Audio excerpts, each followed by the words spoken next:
야, 한수진. 고아 출신 주제의 장성 부인한테 예의는 갖춰야지. 우리 남편은 장군이야. 너 같은 말단 공무원은 평생 이해 못할 세계라고. 청담동 고급 일식당, 재벌 며느리의 조롱 앞에 수수한 정장 차림으로 조용히 앉아있던 여자. 하지만 그녀가 재킷을 벗는 순간 모두가 경악했습니다. 과연 그녀의 진짜 정체는 무엇이었을까요? 영상 보시기 전에 구독과 좋아요 한번 눌러주시면 세상 사연에 큰 힘이 됩니다. 무료로 할 수 있는 소중한 응원, 더 좋은 이야기로 보답하겠습니다. 이제 시작하겠습니다. 서울 강남구 청담동 한복판에 자리한 고급 일식당. 평일 저녁임에도 불구하고 화려한 조명으로 빛나고 있었습니다. 입구부터 이어진 붉은 융단과 일본식 정원 조경은 이곳이 보통 사람들은 쉽게 발을 들릴 수 없는 곳임을 말해주고 있었습니다. 2층 대연회장에는 30여 명의 남녀가 모여 있었습니다. 이들은 서울의 한명문 고등학교를 함께 졸업한 동창들로 졸업한 지 15년 만에 처음으로 대규모 동창회를 여는 중이었습니다.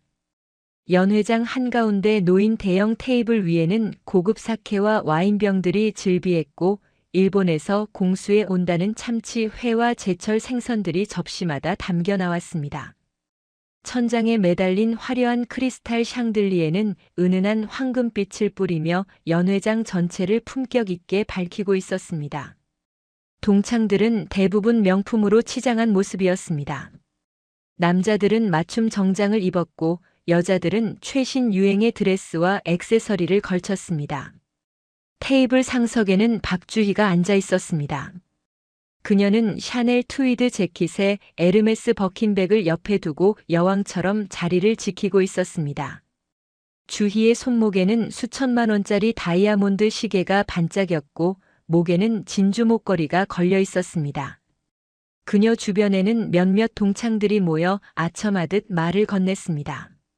주희야, 너 요즘 피부 정말 좋아졌다. 어디서 관리받아? 한 여자 동창이 부러움이 가득한 목소리로 물었습니다. 주희는 손등으로 얼굴을 쓸어 올리며 우쭐한 표정을 지었습니다. 청담동 피부과에서 레이저 받는데 한 번에 200만 원 정도 해. 그래도 장성 부인이 되니까 이 정도는 관리해줘야지. 주희가 은근히 자랑하듯 말하자 주변 동창들이 감탄사를 연발했습니다. 그녀는 만족스러운 미소를 지으며 테이블 위에 자신의 명품 가방을 올려놓았습니다. 가방은 테이블 조명을 받아 더욱 화려하게 빛났습니다. 이번 달에 남편이 승진했거든. 이제 육군 준장이야. 알지? 별단 장성이라고. 주희의 말에 몇몇 동창들이 과장되게 놀라는 표정을 지었습니다. 와, 대박. 준장이면 진짜 높은 거 아니야? 당연하지. 우리 남편은 육군 제1공수특전 여단 참모장이야. 공수부대 중에서도 최정예 부대라고. 그러니까 나도 이제 장성 부인인 셈이지. 주희는 마치 자신이 직접 별을 단 것처럼 거드름을 피웠습니다.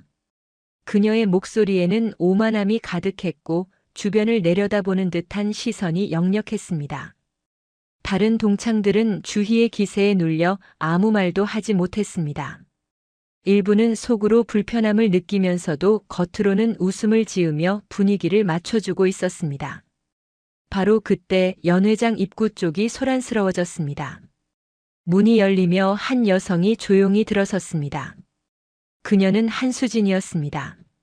수진은 검은색 정장 재킷에 흰 블라우스, 그리고 무난한 검정 슬랙스를 입고 있었습니다. 화려한 액세서리는 전혀 없었고 작은 크로스백 하나만 어깨에 메고 있었습니다.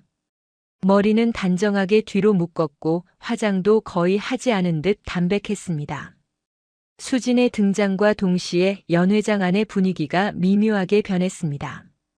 떠들썩하던 대화 소리가 점점 잦아들었고 사람들의 시선이 하나둘 수진에게 쏠렸습니다.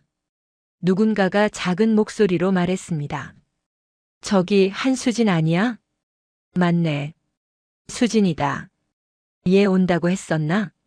몇몇 동창들은 반갑다는 듯 손을 흔들었지만 대부분은 어색한 표정으로 수진을 바라보았습니다. 수진은 조용히 미소를 지으며 빈자리를 찾아 구석 쪽으로 걸어갔습니다. 그녀의 걸음걸이는 흔들림 없이 단단했고 시선은 고요했습니다. 박주희는 수진을 발견하자마자 얼굴이 일그러졌습니다.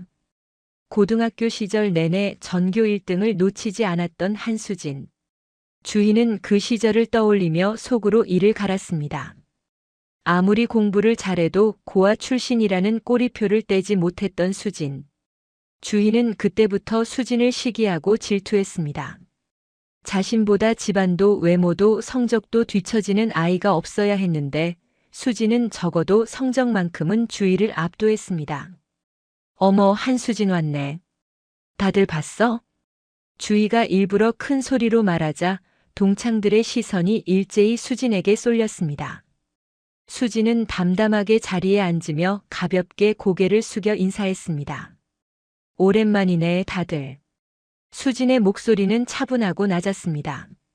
몇몇 동창들이 어색하게 인사를 받았지만 주희 주변에 앉은 사람들은 노골적으로 수진을 무시하는 눈빛을 보냈습니다. 주희는 수진을 위아래로 훑어보며 비웃듯 입꼬리를 올렸습니다. 수진아, 너 아직도 그렇게 입고 다니니? 요즘 세상에 그런 옷 입는 사람 거의 없는데. 주희의 말에 몇몇 동창들이 낄낄거리며 웃었습니다. 수진은 아무 대꾸 없이 조용히 물잔을 집어들었습니다. 그녀의 침묵은 주희를 더욱 자극했습니다. 들었어? 내 남편 이번에 준장 달았거든. 육군 제1공수특전여단 참모장이야. 별단 장성이라고. 주희는 자신의 명품 가방을 수진 쪽으로 살짝 밀며 말했습니다. 수백만 원짜리 가방이 테이블 위에서 빛을 받아 반짝였습니다. 너는 뭐 해? 아직도 말단 공무원이나 하면서 사는 거야? 주희의 질문은 노골적인 조롱이었습니다. 주변 동창들도 수군거리기 시작했습니다. 누군가는 수진이 구청 말단 직원이라고 들었다고 했고 누군가는 어디 공공기관 계약직이라고 했습니다. 수진은 여전히 아무 말 없이 물만 마시고 있었습니다. 에이, 대답 좀 해봐. 장성 부인이 물어보잖아. 주희 옆에 앉은 한 여자 동창이 수진을 향해 건방지게 말했습니다. 다른 동창 하나가 거들었습니다. 주희 남편 준장인데 좀 공손하게 대하지 그래. 분위기는 점점 수진을 압박하는 쪽으로 흘러갔습니다. 권력과 돈 앞에서 사람들은 쉽게 굴복했고 약자를 짓밟는 데 주저함이 없었습니다. 주희는 이 상황이 마음에 들었습니다. 고등학교 때 자신을 무시하던 한수진이 이렇게 초라한 모습으로 앉아있는 것이 통쾌했습니다. 야, 한수진. 내가 술 한 잔 따라줄 테니까 받아. 주희가 사케병을 들고 수진의 잔에 술을 따르려 했습니다. 그러나 수진은 잔을 손으로 가렸습니다. 나는 술 안 마셔. 수진의 목소리는 여전히 평온했습니다.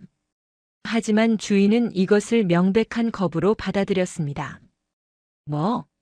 장성 부인이 따라주는 술을 거절해? 야, 너 지금 나 무시하는 거야? 주희의 목소리가 날카로워졌습니다. 연회장 안의 모든 시선이 두 사람에게 쏠렸습니다. 일부 동창들은 불편한 표정을 지었지만 아무도 나서서 말리지 않았습니다. 오히려 주희 편에 선 몇몇은 수진을 나무라기 시작했습니다. 수진아, 그래도 친구 남편이 장성인데 예의는 갖춰야지. 맞아. 요즘 세상이 어떤 세상인데 그렇게 배짱 좋게 나와. 주희는 승리한 듯 웃으며 테이블을 손으로 탁 쳤습니다. 한수진, 너 아직도 정신 못 차렸구나. 세상이 어떻게 돌아가는지 몰라. 내 남편은 준장이야.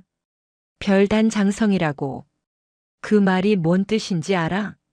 주희는 자신의 핸드폰을 꺼내 남편과의 사진을 수진에게 보여주었습니다. 사진 속 강민석 준장은 정복 차림으로 어깨에 별 하나가 달린 계급장을 선명하게 드러내고 있었습니다. 이게 권력이야. 이게 힘이라고. 너처럼 보잘것없이 사는 사람은 평생 이해 못할 세계지. 주희의 목소리는 점점 높아졌고 그녀의 얼굴에는 오만함과 우월감이 가득했습니다. 수지는 여전히 조용히 앉아 주희를 바라보고 있었습니다. 그녀의 눈빛은 흔들림이 없었고 표정도 변하지 않았습니다. 준장이라는 계급이 그렇게 높은 줄은 몰랐네. 수진이 처음으로 입을 열었습니다. 그녀의 목소리는 담담했고 감정의 기복이 전혀 느껴지지 않았습니다. 주희는 이 말을 조롱으로 받아들이며 격분했습니다. 주희는 격분하여 자리에서 벌떡 일어났습니다. 그녀는 핸드폰을 집어들고 전화를 걸기 시작했습니다. 전화 너머로 남편 강민석 준장의 목소리가 들렸습니다. 왜 그래 여보? 당장 청담동 긴자로 와. 지금 당장. 주희의 목소리는 떨리고 있었습니다. 분노와 흥분이 뒤섞인 목소리였습니다. 무슨 일인데 그래? 설명은 나중에 할게. 일단 와. 빨리. 주희는 전화를 끊고 수진을 노려보았습니다. 그녀의 눈빛에는 승리에 대한 확신이 가득했습니다. 곧 자신의 남편이 와서 이 건방진 여자를 무릎 꿇릴 것이라 믿었습니다. 좋아. 곧 우리 남편 온다. 그때 내가 어떻게 나오나 보자. 연 회장 안은 순식간에 긴장감으로 가득 찼습니다. 동창들은 숨을 죽이고 상황을 지켜보았습니다. 누구도 감히 나서서 말리지 못했습니다. 수지는 여전히 자리에 조용히 앉아 있었고 그녀의 표정에는 어떤 동요도 보이지 않았습니다. 청담동의 화려한 밤은 이제 막 예상치 못한 폭풍을 맞이하려 하고 있었습니다. 하지만 박주희가 모르는 사실이 있었습니다. 그녀가 지금 함부로 대하고 있는 한수진의 정체는 결코 평범한 공무원이 아니었습니다. 수진은 과거 대한민국 최정예 특수부대인 707 특수임무단에서 복무했던 전설적인 요원이었습니다. 707 특수임무단은 대테러 작전과 고난도 특수임무를 수행하는 부대로 그곳에 들어가는 것만으로도 군 내에서 최고의 실력자로 인정받는 곳이었습니다. 수진은 그곳에서 10년 가까이 복무하며 수많은 작전을 성공시켰습니다. 국내외 대테러 작전, 인질 구출, 요인 경호 등 위험천만한 임무들을 완벽하게 수행해냈습니다. 그녀의 코드네임은 부대 내에서 전설로 회자되었고 후배 대원들은 그녀를 롤모델로 삼았습니다. 수지는 체력과 사격, 격투, 전술 능력 모든 면에서 최상위 평가를 받았고 특히 냉철한 판단력과 흔들리지 않는 정신력으로 유명했습니다. 그런 그녀가 현재 맡고 있는 보직은 국군방첩사령부의 사령관이었습니다. 국군방첩사령부는 군 내부의 간첩 색출, 보안 업무 그리고 군사기밀 보호를 담당하는 핵심 기관이었습니다. 수지는 이 중요한 자리에 육군 중장의 계급으로 임명되어 있었습니다. 어깨에 달린 별 3개는 대한민국 육군에서 극소수만이 다다를 수 있는 높은 지위를 상징했습니다. 하지만 그녀의 신분은 보안상 철저히 비밀에 붙여져 있었습니다. 방첩사령부 수장이라는 직책 특성상 그녀의 얼굴과 신원은 일반에 공개되지 않았습니다. 군 내부에서도 극소수의 고위 장성들만이 그녀의 정체를 알고 있었고 대외적으로는 평범한 국방부 소속 공무원으로만 알려져 있었습니다. 동창들 역시 그저 수진이 어디 공공기관에서 일한다는 정도로만 알고 있었을 뿐 그녀의 진짜 모습은 전혀 몰랐습니다. 수진은 지금도 조용히 자리에 앉아 주희와 동창들의 조롱을 담담하게 받아내고 있었습니다. 오랜 특수작전 훈련과 실전 경험은 그녀에게 어떤 상황에서도 흔들리지 않는 평정심을 선물했습니다. 주희의 비난과 조롱은 그녀에게 아무런 감정적 파장을 일으키지 못했습니다. 수지는 그저 물을 한 모금 마시며 조용히 상황을 관찰하고 있었습니다. 주희는 전화를 끊고 나서 더욱 기고만장한 표정을 지었습니다. 그녀는 주변 동창들에게 자랑스럽게 말했습니다. 우리 남편 지금 출발했대. 곧 도착할 거야. 그때 봐라. 이 건방진 여자가 어떻게 되는지. 주희 옆에 앉은 여자 동창 하나가 거들었습니다. 주희야, 내 남편 준장이면 정말 대단한 거 맞지? 나도 뉴스에서 봤는데 장성이면 엄청난 거라던데. 당연하지. 우리나라 육군에서 별 다는 사람이 몇 명이나 되겠어. 게다가 우리 남편은 공수부대야. 최정예 중에 최정예라고. 주희는 우쭐대며 자신의 명품 시계를 만지작거렸습니다. 그녀의 눈빛에는 수진을 향한 적대감과 우월감이 가득했습니다. 다른 동창들도 대부분 주희의 편에 서서 수진을 압박하는 분위기를 만들었습니다. 수진아, 그래도 미안하다고 사과는 해야 하는 거 아니야? 맞아. 준장님 오시기 전에 먼저 주희한테 사과하고 정리하는 게 나을 것 같은데. 동창들의 말에는 겉으로는 걱정하는 척하지만 속으로는 수진이 굴욕당하는 모습을 보고 싶어하는 심리가 숨어 있었습니다. 약자를 짓밟는 구경은 언제나 사람들에게 묘한 쾌감을 주었습니다. 수진은 여전히 아무 말 없이 조용히 앉아 있었습니다. 15분쯤 지났을까? 연 회장 밖에서 묵직한 발소리가 들려왔습니다. 문이 열리며 군복을 입은 남자가 당당하게 들어섰습니다. 육군 정복 차림의 강민석 준장이었습니다. 그의 어깨에는 별 하나가 달린 계급장이 선명하게 빛나고 있었습니다. 준장 계급장은 은색 바탕에 금색 별 하나로 이루어져 있었고 그것만으로도 충분히 위압감을 주었습니다. 강 준장은 키가 180cm가 넘는 건장한 체격의 군인 특유의 꼿꼿한 자세를 유지하고 있었습니다. 얼굴은 각이 져 있었고 눈빛은 날카로웠습니다. 그는 식당 안으로 들어서자마자 주위를 둘러보며 거드름을 피웠습니다. 동창들은 군복을 입은 장성의 등장에 주눅이 들어 숨소리조차 제대로 내지 못했습니다. 여보. 주희가 반갑게 일어나 남편에게 다가갔습니다. 강 준장은 아내의 어깨를 가볍게 두드리며 낮은 목소리로 물었습니다. 무슨 일이야? 갑자기 오라고 해서 회의 중간에 빠져나왔어. 저기 저 여자. 저 여자가 나를, 아니 당신을 무시했어. 준장님을 무시했다고. 주희가 수진을 가리키며 흥분된 목소리로 말했습니다. 강 준장은 수진 쪽을 천천히 돌아보았습니다. 수진은 여전히 조용히 자리에 앉아 있었습니다.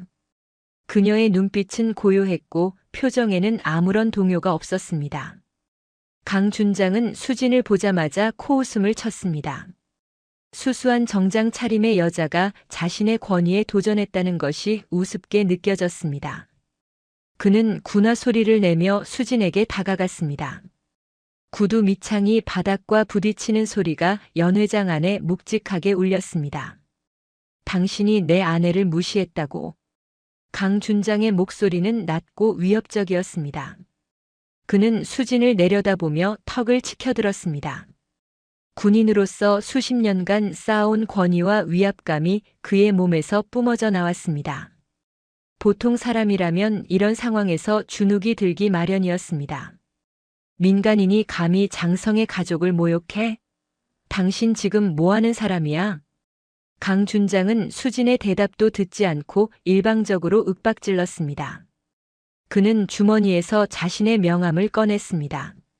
명함에는 육군 준장 강민석, 육군 제1공수특전 여단 참모장이라고 선명하게 인쇄되어 있었습니다. 그는 그 명함을 수진의 얼굴 가까이 들이밀었습니다. 잘 봐. 육군 준장이야. 장군이라고. 이게 무슨 의미인지 알아? 강 준장의 목소리는 점점 높아졌습니다. 주변 동창들은 숨도 제대로 쉬지 못하고 상황을 지켜보았습니다. 주희는 만족스러운 표정으로 팔짱을 끼고 서 있었습니다. 당신 같은 민간인이 군의 권위를 무시하면 어떻게 되는지 알아? 나는 공수부대 참모장이야. 내가 한마디만 하면 당신은 사회에서 매장당할 수도 있어. 강 준장은 자신의 명함을 수진의 얼굴에 던졌습니다. 명함은 수진의 이마를 스치고 바닥에 떨어졌습니다. 몇몇 동창들은 그 모습에 움찔했지만 아무도 나서지 못했습니다. 강 준장은 수진을 향해 손가락질을 하며 말했습니다. 지금 당장 무릎 꿇고 사과해. 내 아내한테 그리고 나한테. 그러면 이 일은 여기서 끝낼 수 있어. 안 그러면 당신 인생 끝장나는 거야. 강 준장의 협박은 노골적이었습니다. 그는 자신의 계급과 권력을 믿고 있었습니다. 준장이라는 별 하나가 민간인 세계에서는 절대적인 힘을 발휘한다는 것을 그는 잘 알고 있었습니다. 실제로 그는 그동안 이런 식으로 수많은 사람들을 굴복시켜 왔습니다. 주인은 남편의 모습에 흐뭇한 표정을 지었습니다. 그녀는 수진이 곧 무릎 꿇고 빌 것이라고 확신했습니다. 동창들도 대부분 같은 생각이었습니다. 장성의 위압 앞에서 평범한 민간인이 버틸 수 있을 리 없다고 여겼습니다. 하지만 수진은 여전히 자리에 조용히 앉아 있었습니다. 그녀는 천천히 고개를 들어 강 준장을 바라보았습니다. 그녀의 눈빛에는 어떤 두려움도 동요도 없었습니다. 오히려 그 눈빛은 깊고 차분했으며 오랜 세월 수많은 위기를 겪어온 사람만이 가질 수 있는 평온함이 담겨 있었습니다. 수지는 바닥에 떨어진 명함을 내려다보았습니다. 그리고는 아무 말 없이 자신의 핸드폰을 천천히 꺼냈습니다. 그녀의 손놀림은 침착했고 흔들림이 없었습니다. 강 준장은 수진의 행동을 보며 비웃었습니다. 누구한테 전화라도 하려고? 좋아. 내가 아는 사람이 누가 있는지 한번 보자고. 강 준장은 팔짱을 끼고 수진을 내려다보았습니다. 주희도 옆에서 코웃음을 쳤습니다. 동창들은 긴장한 표정으로 수진의 다음 행동을 지켜보았습니다. 청담동의 화려한 일식당 안에서 보이지 않는 권력의 충돌이 시작되려 하고 있었습니다. 하지만 아직 아무도 몰랐습니다. 지금 그들 앞에 앉아 있는 여자가 대한민국군에서 손꼽히는 실력자이자 별 3개를 단 육군 중장이라는 사실을, 그리고 곧 이 식당이 상상도 못할 반전의 현장이 될 것이라는 사실을 말입니다. 수지는 조용히 핸드폰을 꺼내 화면을 응시했습니다. 그녀의 손가락이 단축번호 1번을 눌렀습니다. 신호음이 2번 울리자 상대방이 전화를 받았습니다. 낮고 침착한 남자의 목소리가 들려왔습니다. 나야. 여보, 지금 청담동 일식당 긴자에 있어요. 수진의 목소리는 평소와 다름없이 차분했습니다. 강 준장과 주희 그리고 주변 동창들은 수진이 누구에게 전화를 거는지 궁금한 표정으로 지켜보았습니다. 전화 너머 남자의 목소리가 다시 들려왔습니다. 긴자? 동창회 간다고 했던 그곳? 맞아요. 그런데 여기 육군 준장 한 분이 계시는데 민간인한테 계급을 과시하며 위협하고 있어요. 명함까지 얼굴에 던지시더라고요.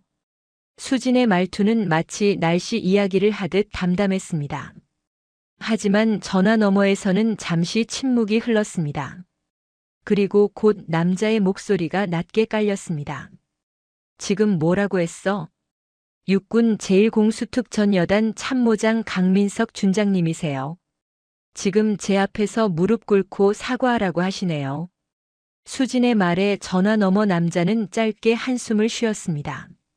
그의 목소리에는 차가운 분노가 섞여 있었습니다. 알았어. 움직이지 말고 거기 있어. 10분 안에 도착할게. 헌병대 보내주세요. 현장 통제가 필요할 것 같아요. 이미 지시 내리고 있어. 조금만 기다려. 전화가 끊어졌습니다. 수지는 천천히 핸드폰을 테이블 위에 내려놓았습니다. 강 준장은 비웃으며 말했습니다. 누구한테 전화한 거야? 경찰? 아니면 변호사라도 불렀어?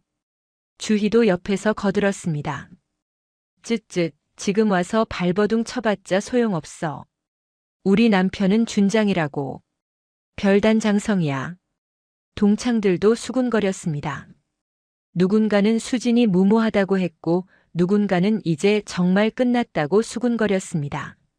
하지만 수진은 여전히 조용히 자리에 앉아 물만 마시고 있었습니다. 그때였습니다. 전화를 받았던 남자 대한민국 합동참모본부 의장실에서는 긴급 지시가 내려지고 있었습니다. 합동참모의장 최도훈 대장은 즉시 국군 헌병단장에게 전화를 걸었습니다. 헌병단장, 지금 즉시 청담동 일식당 긴자로 병력을 보내. 현장 통제 및 군기 위반 장교 연행 준비. 알겠습니다, 의장님. 몇 개 소대를 보낼까요? 최소 인원으로 해. 하지만 확실하게 처리할 수 있을 만큼. 그리고 나도 직접 가겠네. 예, 의장님. 즉시 출동하겠습니다. 최도훈 대장은 전화를 끊고 자신의 정복을 챙겼습니다. 그의 어깨에는 별 4개가 달린 대장 계급장이 빛나고 있었습니다. 대한민국군 서열 1위 합동참모의장. 육해공군 전체를 총괄하는 최고위 장성이었습니다. 그는 부관에게 지시했습니다. 차 준비해. 청담동으로 간다. 예, 의장님. 청담동 긴자 일식당에서는 여전히 긴장감이 흐르고 있었습니다. 강 준장은 수진 앞에서 팔짱을 낀 채 서 있었고 주인은 승리한 듯 미소를 지으며 동창들과 수군거리고 있었습니다. 시간은 천천히 흘러갔습니다. 5분, 7분, 9분. 그리고 정확히 10분이 되었을 때 식당 밖에서 사이렌 소리가 들려왔습니다. 처음에는 희미했던 소리가 점점 가까워지더니 곧 식당 바로 앞에서 멈췄습니다. 동창들은 창문 쪽으로 고개를 돌렸습니다. 밖에는 군용 지프차 여러 대가 일렬로 서 있었습니다. 차량마다 별 모양의 성판이 달려 있었고 헌병 표시가 선명했습니다. 저게 뭐야? 한 동창이 떨리는 목소리로 물었습니다. 강 준장도 창밖을 보며 당황한 표정을 지었습니다. 군용 차량이 민간 식당 앞에 이렇게 집결하는 것은 심상치 않은 일이었습니다. 곧 차량 문들이 일제히 열렸습니다. 헌병들이 정렬된 동작으로 차에서 내렸습니다. 그들은 모두 정복 차림이었고 완벽한 대형을 갖추고 있었습니다. 선두에 선 헌병 소령이 부하들에게 지시를 내렸습니다. 식당 출입구 통제. 민간인 출입 금지. 내부 상황 파악 후 대기. 예. 헌병들의 우렁찬 대답 소리가 청담동 거리에 울려 퍼졌습니다. 식당 종업원들은 놀라서 어찌할 바를 몰랐고 지나가던 행인들도 멈춰 서서 상황을 지켜보았습니다. 연회장 안의 동창들은 공포에 질린 표정으로 서로를 바라보았습니다. 이게 무슨 일이야? 헌병대잖아. 왜 여기로 온 거야? 주인은 불안한 표정으로 남편을 쳐다보았습니다. 강 준장도 당황한 기색이 역력했습니다. 하지만 그는 아직 상황을 파악하지 못하고 있었습니다. 바로 그때 식당 입구에 또 다른 차량이 도착했습니다. 검은색 고급 세단이었고 앞뒤로 경호 차량이 따라붙어 있었습니다. 차량 보닛에는 태극기와 합동참모본부 깃발이 나란히 꽂혀 있었습니다. 헌병들은 즉시 차렷 자세를 취하며 경례를 올렸습니다. 차 문이 열렸습니다. 먼저 부관이 내렸고 이어서 정복을 입은 장성이 차에서 내렸습니다. 그의 어깨에는 별 4개가 달린 대장 계급장이 선명하게 빛나고 있었습니다. 키는 185cm가 넘어 보였고 체격은 단단했습니다. 얼굴은 각진 편이었으나 품위가 있었고 눈빛은 카리스마가 넘쳤습니다. 합동참모의장 최도훈 대장이었습니다. 최 대장은 식당 입구를 향해 걸어갔습니다. 헌병 소령이 다가와 거수 경례를 올렸습니다. 의장님, 국군 헌병단 박준혁 소령입니다. 현장 통제 완료했습니다. 수고했네. 내가 직접 들어가 보겠네. 예, 의장님. 최 대장은 당당한 걸음으로 식당 안으로 들어섰습니다. 1층 로비를 지나 2층 연회장으로 향하는 계단을 올랐습니다. 그의 군화 소리가 계단에 묵직하게 울렸습니다. 계단을 오르는 그의 모습은 마치 전쟁터로 향하는 사령관과도 같았습니다. 연회장 문이 열렸습니다. 최도훈 대장이 모습을 드러내자 장내는 순식간에 정적에 휩싸였습니다. 모든 시선이 그에게 쏠렸습니다. 강 준장은 입구에 선 장성을 보자마자 얼굴이 하얗게 질렸습니다. 그는 본능적으로 최 대장의 계급장을 확인했습니다. 별 4개. 대장. 대한민국 군에서 최고위 계급. 강 준장은 즉시 차려 자세를 취하며 거수 경례를 올렸습니다. 그의 손은 미세하게 떨리고 있었습니다. 육군 제1공수특 전여단 참모장 강민석 준장입니다. 강 준장의 목소리는 긴장으로 떨렸습니다. 방금 전까지 거드름을 피우던 그의 모습은 온데간데 없었습니다. 최 대장은 강 준장을 잠깐 쳐다본 후 시선을 연회장 안으로 돌렸습니다. 그리고 수진을 발견했습니다. 최 대장은 수진에게 걸어갔습니다. 동창들은 숨도 제대로 쉬지 못하고 상황을 지켜보았습니다. 최 대장이 수진 앞에 섰습니다. 괜찮아? 최 대장의 목소리는 부드러웠습니다. 수진은 고개를 끄덕이며 일어났습니다. 네, 괜찮아요. 수진은 천천히 자신이 입고 있던 검은색 재킷을 벗기 시작했습니다. 동창들은 무슨 일이 벌어지는지 몰라 그저 멍하니 지켜볼 뿐이었습니다. 재킷이 벗겨지자 그 안에 입고 있던 흰색 정복 셔츠가 드러났습니다. 그리고 모두가 보았습니다. 수진의 어깨에 달린 계급장을. 별 3개. 중장 계급장이었습니다. 은색 바탕에 금색 별 3개가 선명하게 빛나고 있었습니다. 연회장 안이 완전한 침묵에 휩싸였습니다. 주인은 자리에서 일어나지도 못하고 그 자리에 주저앉았습니다. 동창들은 믿을 수 없다는 표정으로 눈을 크게 떴습니다. 강 준장은 온몸이 굳어버렸습니다. 수진은 최 대장에게서 계급장 케이스를 건네받았습니다. 케이스를 열자 안에는 중장 계급장 한 쌍이 들어있었습니다. 수진은 천천히 자신의 어깨에서 임시로 부착되어 있던 계급장을 떼어내고 새 계급장을 정확하게 달았습니다. 별 3개가 양쪽 어깨에서 빛을 발했습니다. 수진은 계급장을 단 후 강 준장을 향해 돌아섰습니다. 그녀의 눈빛은 차갑고 날카로웠습니다. 수진이 입을 열었습니다. 육군 준장 강민석. 상관에 대한 경례도 잊었습니까? 수진의 목소리는 낮았지만 연회장 전체에 울려 퍼졌습니다. 강 준장은 온몸이 떨렸습니다. 그는 다시 한번 거수 경례를 올렸습니다. 이번에는 그의 손이 심하게 떨리고 있었습니다. 땀이 이마를 타고 흘러내렸습니다. 수진은 바닥에 떨어져 있던 강 준장의 명함을 주었습니다. 그리고 천천히 그것을 찢었습니다. 명함 조각들이 바닥에 흩어졌습니다. 청담동의 화려한 일식당은 이제 권력의 진짜 무게를 목격하는 현장이 되어 있었습니다. 연 회장은 완전한 침묵에 휩싸였습니다. 누구도 감히 숨소리조차 크게 내지 못했습니다. 수진의 어깨에서 빛나는 별 3개는 이제 모든 사람들의 시선을 사로잡고 있었습니다. 중장. 육군에서 극소수만이 도달할 수 있는 계급. 준장보다 2계급이나 높은 상관이었습니다. 박주희는 자리에 주저앉아 있었습니다. 그녀의 얼굴은 새하얗게 질려 있었고 입술은 파르르 떨리고 있었습니다. 방금 전까지 자신이 무시하고 조롱했던 그 여자가 남편보다 훨씬 높은 계급의 장성이라는 사실을 도저히 받아들일 수 없었습니다. 그녀가 자랑스럽게 내세우던 준장이라는 계급은 수진 앞에서 아무것도 아니었습니다. 주위 주변에 앉아있던 동창들도 마찬가지였습니다. 조금 전까지 주위 편에 서서 수진을 압박하고 조롱했던 그들은 이제 고개도 제대로 들지 못했습니다. 누군가는 손으로 입을 막았고 누군가는 테이블 밑으로 시선을 떨구었습니다. 그들은 자신들이 얼마나 큰 실수를 저질렀는지 이제야 깨닫고 있었습니다. 수진은 바닥에 흩어진 명함 조각들을 내려다보았습니다. 그리고는 천천히 강 준장을 향해 걸어갔습니다.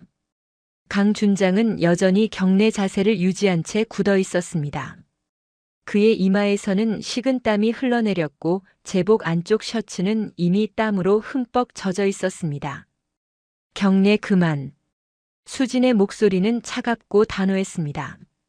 강 준장은 손을 내렸지만 여전히 차려 자세를 유지했습니다. 수지는 그의 눈을 똑바로 바라보며 말했습니다. 육군 준장 강민석, 당신은 지금 중대한 군기 위반을 저질렀습니다. 죄송합니다. 몰랐습니다. 강 준장의 목소리는 떨렸습니다. 하지만 수진의 표정은 변하지 않았습니다. 몰랐다는 것이 변명이 됩니까? 당신은 민간인 복장을 한 사람에게 계급을 과시하며 위협했습니다. 그것도 공개된 장소에서 명함을 얼굴에 던지는 폭력적 행위까지 저질렀습니다. 수지는 한 걸음 더 다가섰습니다. 강 준장은 뒷걸음질 치고 싶었지만 움직일 수 없었습니다. 더 심각한 것은 당신이 군인으로서의 품위를 스스로 떨어뜨렸다는 점입니다. 군복을 입고 민간 식당에 나타나 권력을 과시하고 협박했습니다. 군인 복무규율 제4조 품위유지 의무를 명백히 위반했습니다. 수진의 목소리에는 감정이 실리지 않았습니다. 그녀는 사실만을 나열하고 있었지만 그 무게는 강 준장을 짓눌렀습니다. 그리고 무엇보다 당신은 상관을 알아보지 못하고 모욕했습니다. 군형법 제64조 상관 모욕죄에 해당합니다. 강 준장은 온몸이 떨렸습니다. 그는 무릎을 꿇고 싶었지만 그것조차 허락받지 못한 채 서 있을 수밖에 없었습니다. 수지는 최도훈 대장을 향해 고개를 돌렸습니다. 의장님, 이 장교에 대한 즉각 조사가 필요합니다. 헌병대에 인계하겠습니다. 최 대장은 고개를 끄덕였습니다. 그렇게 하게. 헌병단장에게 지시하겠네. 최 대장은 부관에게 신호를 보냈고 부관은 즉시 밖으로 나가 헌병들을 불렀습니다. 잠시 후 헌병 2명이 연회장 안으로 들어왔습니다. 그들은 수진에게 거수 경례를 올렸습니다. 국군 헌병단 이병철 상사 김동현 중사입니다. 육군 준장 강민석을 연행하십시오. 혐의는 군인 복무규율 위반, 품위유지 의무 위반, 상관 모욕죄입니다. 예, 중장님. 헌병들은 강 준장에게 다가갔습니다. 강 준장은 저항할 생각조차 하지 못했습니다. 헌병들이 그의 양팔을 잡았습니다. 준장 계급장을 단 장성이 헌병들에게 끌려가는 모습은 처참했습니다. 그는 고개를 숙인 채 연회장 밖으로 끌려나갔습니다. 동창들은 그 광경을 숨죽이며 지켜보았습니다. 방금 전까지 위세를 부리던 준장이 순식간에 몰락하는 모습은 충격적이었습니다. 군용차가 있는 곳까지 끌려간 강 준장은 헌병 차량에 태워졌습니다. 차량 문이 닫히는 소리가 멀리서 들려왔습니다. 수지는 이제 박주희를 향해 천천히 걸어갔습니다. 주희는 공포에 질린 표정으로 바닥에 주저앉아 있었습니다. 그녀의 명품 가방은 테이블 위에서 무기력하게 놓여 있었고 화려했던 액세서리들도 이제는 아무 의미가 없어 보였습니다. 수지는 주희 앞에 섰습니다. 주희는 고개를 들지 못하고 바닥만 바라보았습니다. 박주희. 수진이 주희의 이름을 불렀습니다. 주희는 몸을 움츠렸습니다. 고개를 들어. 주희는 떨리는 손으로 바닥을 짚고 간신히 고개를 들었습니다. 수진의 차가운 눈빛과 마주치자 주희는 눈물이 쏟아질 것 같았습니다. 내가 자랑하던 그 권력이 얼마나 가벼운 것인지 이제 알겠어. 수진의 목소리는 조용했지만 날카로웠습니다. 준장이라는 별 하나가 너에게는 세상의 전부였겠죠. 하지만 진짜 권력은 계급장에 있는 게 아니야. 그 권력을 어떻게 쓰느냐에 달려있지. 수지는 핸드폰을 꺼내 화면을 주희에게 보여주었습니다. 화면에는 여러 장의 사진과 문서들이 저장되어 있었습니다. 주희는 그것을 보자 얼굴이 더욱 하얗게 질렸습니다. 이게 뭔지 알겠어? 수진이 물었습니다. 주희는 대답하지 못했습니다. 내가 청담동 시장 상인들을 괴롭히고 뒷돈을 받아낸 증거야. 노점상들에게서 자리세를 받았고 시장 입점 업체들에게 금품을 요구했지. 내 남편의 계급을 이용해서. 수지는 화면을 넘겼습니다. 다른 문서들이 나타났습니다. 그리고 이건 더 심각해. 군납 비리 관련 자료야. 내 남편 강민석 준장은 부대 납품 업체 선정 과정에서 특정 업체에 특혜를 주고 리베이트를 받았어. 너도 그 돈을 받아 명품을 사고 고급차를 샀지. 주희는 온몸이 떨렸습니다. 그녀는 부정하고 싶었지만 증거는 명백했습니다. 국군방첩사령부는 이미 6개월 전부터 너희 부부를 조사해왔어. 모든 증거가 확보된 상태야. 수지는 핸드폰을 치우고 주위를 내려다보았습니다. 내가 괴롭힌 시장 상인들이 내게 도움을 요청했어. 나는 그분들에게 신세를 많이 졌거든. 고등학교 때 고아원에서 나와 혼자 생활하던 시절 그분들이 나를 많이 도와주셨어. 주희는 그제야 깨달았습니다. 수진이 왜 이렇게 철저하게 준비했는지를. 이것은 단순한 동창회 해프닝이 아니었습니다. 수진은 처음부터 계획을 가지고 있었던 것입니다. 너희 부부는 군납 비리, 금품 수수, 직권 남용, 공갈 협박 등 여러 혐의로 조사받게 될 거야. 검찰에도 이미 자료가 넘어갔고. 수진의 말에 주인은 완전히 무너졌습니다. 그녀는 바닥에 엎드려 흐느끼기 시작했습니다. 하지만 아무도 그녀를 동정하지 않았습니다. 동창들은 그저 멀찍이 떨어져서 상황을 지켜볼 뿐이었습니다. 수진은 최도훈 대장을 향해 돌아섰습니다. 의장님, 민간인 부부는 경찰에 인계하면 될 것 같습니다. 알겠네. 수고했어. 최 대장은 수진의 어깨를 가볍게 두드렸습니다. 그리고는 연 회장을 둘러보았습니다. 동창들은 모두 고개를 숙이고 있었습니다. 여러분, 오늘 일은 군 기강 확립을 위한 정당한 조치였습니다. 민간인 여러분께 불편을 끼쳐 죄송합니다. 최 대장의 말에 동창들은 고개만 끄덕였습니다. 누구도 항의하거나 질문하지 않았습니다. 수지는 테이블 위에 놓인 자신의 작은 가방을 집어들었습니다. 그리고 재킷을 다시 걸쳤습니다. 재킷이 계급장을 가렸지만 이제 이 연회장에 있는 모든 사람들은 그 재킷 안에 무엇이 있는지 알고 있었습니다. 그럼 저는 이만 가볼게요. 모두 안녕히 계세요. 수지는 담담하게 인사하고 연회장을 나섰습니다. 최 대장도 그녀를 따라 나갔습니다. 두 사람이 사라지자 연회장에는 깊은 침묵만이 남았습니다. 바닥에 주저앉아 흐느끼는 박주희의 울음소리만이 연회장에 울려 퍼지고 있었습니다. 화려했던 청담동의 밤은 이렇게 비참한 결말을 맞이했습니다. 청담동 사건은 여기서 끝이 아니었습니다. 오히려 이것은 시작에 불과했습니다. 한수진 중장은 강민석 준장의 연행 이후 본격적인 수사에 착수했습니다.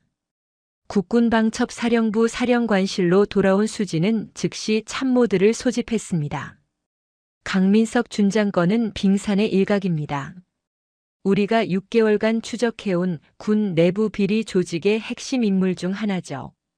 회의실에 모인 참모들은 긴장한 표정으로 수진의 브리핑을 들었습니다.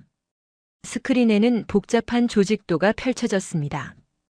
중심에는 청솔회라는 이름이 있었고 그 주변으로 수십 명의 이름이 연결되어 있었습니다. 청솔회. 표면적으로는 육군사관학교 동기 모임을 가장하고 있지만 실상은 군납 비리와 인사청탁, 금품 수수를 일삼는 사조직입니다. 수지는 레이저 포인터로 조직도를 가리키며 설명을 이어갔습니다. 핵심 인물은 육군 소장 2명, 준장 5명입니다. 강민석 준장도 그중 하나고요. 이들은 부대 보급품 납품, 시설 공사, 장비 구매 과정에서 특정 업체에 특혜를 주고 리베이트를 받아왔습니다. 참모장이 질문했습니다. 사령관님, 증거 확보는 충분합니까? 충분합니다.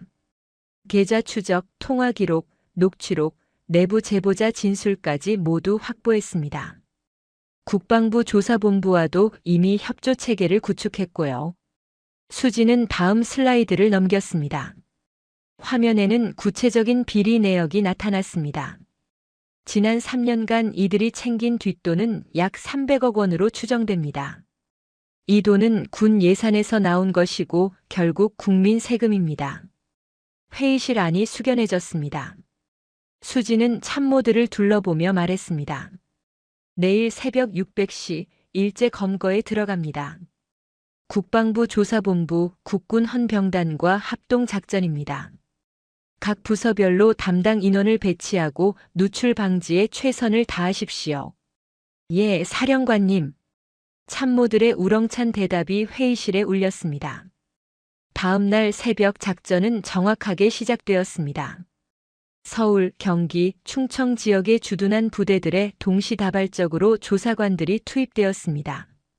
청소래 소속 장성들과 장교들은 하나둘씩 연행되었습니다. 그들의 자택과 사무실에서는 비리 증거물들이 쏟아져 나왔습니다. 소장 한 명은 자택 지하 금고에서 3억 원 상당의 현금이 발견되었습니다. 다른 준장의 차량에서는 납품업체 대표와 주고받은 메모와 명세서가 나왔습니다. 증거는 명백했고 그들은 변명할 여지가 없었습니다. 작전은 이틀간 계속되었습니다.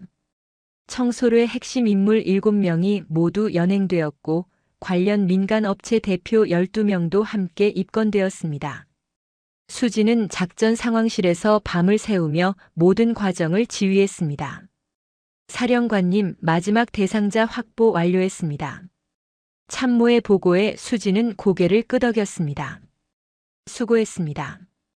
모든 증거물은 국방부 조사본부로 인계하고 검찰과 공조체계 유지하십시오. 예, 사령관님. 작전이 마무리되자 언론이 들썩였습니다. 군 내부 비리 조직 일망타진이라는 헤드라인이 각 언론사 일면을 장식했습니다. 하지만 보도 내용에는 수진의 이름이나 얼굴은 나오지 않았습니다.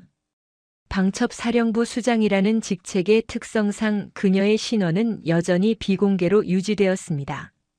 일주일 후 수진은 청담동 시장을 찾았습니다. 이번에는 군복이 아닌 평상복 차림이었습니다. 그녀는 시장 골목을 천천히 걸으며 익숙한 가게들을 바라보았습니다. 떡볶이 가게, 과일 가게, 반찬 가게. 고등학교 시절 그녀를 따뜻하게 대해주었던 상인들이 여전히 그 자리를 지키고 있었습니다. 어머, 수진이 아니야? 떡볶이 가게 사장님이 수진을 알아보고 반갑게 손을 흔들었습니다. 60대 중반의 사장님은 주름진 얼굴에 환한 미소를 지었습니다. 사장님 안녕하세요. 수진은 깊게 인사했습니다. 사장님은 급히 앞치마를 털며 가게 밖으로 나왔습니다. 얘야, 언제 왔어? 뉴스 봤어. 그 나쁜 사람들 다 잡혔다며? 그게 내가 한 거라며? 사장님의 눈가에 눈물이 맺혔습니다. 수지는 고개를 끄덕였습니다. 네, 더 이상 사장님들 괴롭히는 사람 없을 거예요. 고마워, 정말 고마워. 우리가 얼마나 힘들었는지 아니? 그 여자가 남편 계급 들먹이면서 돈 뜯어갔을 때 정말 억울했어. 사장님뿐만 아니라 주변 상인들도 하나둘 모여들었습니다. 과일 가게 아저씨, 반찬 가게 아주머니, 생선 가게 사장님까지. 그들은 모두 수진을 보며 감격해했습니다. 수진아, 내가 그렇게 높은 사람이 된 줄 몰랐어. 과일 가게 아저씨가 말했습니다. 수진은 고개를 저었습니다. 저는 그냥 제 일을 했을 뿐이에요. 사장님들이 저한테 베풀어 주신 은혜를 잊지 않았고요. 무슨 소리야? 우리가 뭘 했다고? 그냥 배고플 때 떡볶이 좀 먹였지. 떡볶이 가게 사장님이 손사래를 쳤습니다. 하지만 수지는 알고 있었습니다. 고아원에서 나와 혼자 생활하며 아르바이트로 학비를 벌던 시절 이 상인들이 얼마나 많이 도와주었는지를. 공짜로 음식을 주었고 용돈을 쥐어주었고 때로는 따뜻한 격려를 건넸습니다. 사장님들 덕분에 제가 여기까지 올 수 있었어요. 정말 감사합니다. 수지는 깊게 허리를 숙여 인사했습니다. 상인들은 모두 눈물을 글썽였습니다. 이 녀석아, 이제 큰 사람 됐다고 이렇게 찾아와 주고. 정말 기특하다. 생선 가게 사장님이 수진의 어깨를 두드렸습니다. 수지는 한동안 상인들과 이야기를 나누었습니다. 그들의 안부를 물었고 장사는 잘 되는지 건강은 괜찮은지 하나하나 챙겼습니다. 이거라도 받아. 떡볶이 가게 사장님이 포장 용기에 떡볶이를 가득 담아 수진에게 건넸습니다. 수진은 받으며 미소를 지었습니다. 고맙습니다, 사장님. 잘 먹을게요. 시장을 나선 수진은 한강공원으로 향했습니다. 그곳에는 이미 최도훈 대장이 기다리고 있었습니다. 그는 평상복 차림으로 벤치에 앉아 강물을 바라보고 있었습니다. 수진이 다가가자 그는 자리에서 일어났습니다. 왔어? 네, 조금 늦었죠? 괜찮아. 나도 방금 왔어. 두 사람은 나란히 한강변을 걷기 시작했습니다. 저녁 해가 강물에 반사되어 황금빛으로 빛났습니다. 산책로에는 조깅하는 사람들, 자전거를 타는 사람들, 강아지를 산책시키는 사람들이 평화롭게 오가고 있었습니다. 수고했어. 청소를 했건 깨끗하게 정리했더군. 최 대장이 먼저 입을 열었습니다. 수지는 고개를 끄덕였습니다. 해야 할 일이었어요. 군의 기강이 무너지면 국가 안보도 위험해지니까요. 그래도 쉬운 결정은 아니었을 거야. 같은 군인을 조사하고 연행하는 일이. 최 대장의 말에 수지는 잠시 침묵했습니다. 그녀는 강물을 바라보며 천천히 말했습니다. 처음에는 망설였어요. 하지만 시장 상인분들이 겪는 고통을 보고 부정한 방법으로 챙긴 돈이 국민 세금이라는 걸 생각하니 더 이상 미룰 수 없었어요. 내가 옳았어. 군인은 국민을 지켜야 하는데 국민을 괴롭히는 군인이라면 존재 가치가 없지. 두 사람은 계속 걸었습니다. 수지는 자신의 어깨를 만져보았습니다. 지금은 평상복 차림이라 보이지 않지만 그곳에는 중장 계급장이 있었습니다. 별 3개. 수많은 시간과 노력, 희생 끝에 얻은 계급이었습니다. 여보, 별이 무겁죠? 수진이 물었습니다. 최 대장은 미소를 지었습니다. 당연히 무겁지. 하지만 그 무게를 견디는 게 우리 일이야. 별은 권력의 상징이 아니라 책임의 상징이니까. 맞아요. 청담동에서 주희가 남편 계급을 자랑할 때 참 안타까웠어요. 별의 진짜 의미를 모르더라고요. 권력을 과시하는 순간 그것은 더 이상 권위가 아니야. 진짜 리더는 힘을 내세우지 않아도 존경받지. 두 사람은 벤치에 앉았습니다. 수지는 손에 들고 있던 떡볶이 봉지를 열었습니다. 시장 상인분들이 주신 거예요. 같이 먹을래요? 그래. 두 사람은 함께 떡볶이를 나누어 먹었습니다. 40대 중반의 중장과 50대 초반의 대장. 대한민국 군 최고 위급 장성 2명이 한강변 벤치에서 떡볶이를 먹는 모습은 평범했지만 따뜻했습니다. 수진아. 네. 내 어깨의 별들이 어둠 속에서 길을 잃은 사람들에게 등대가 되길 바라. 최 대장의 말에 수지는 고개를 끄덕였습니다. 그렇게 하겠습니다. 권위가 아닌 방패로 힘이 아닌 정의로 이 별을 사용하겠습니다. 해가 완전히 지고 한강변의 가로등이 하나둘 켜지기 시작했습니다. 수지는 하늘을 올려다보았습니다. 도심의 불빛 때문에 별은 잘 보이지 않았지만 그녀는 알고 있었습니다. 저 높은 곳에 무수히 많은 별들이 빛나고 있다는 것을. 그리고 자신의 어깨에 있는 별 3개도 언젠가 누군가에게 희망의 빛이 되어줄 것이라는 것을 말입니다. 오늘 이야기 어떠셨나요? 진짜 권력은 과시하는 것이 아니라 약자를 지키는 데 있습니다.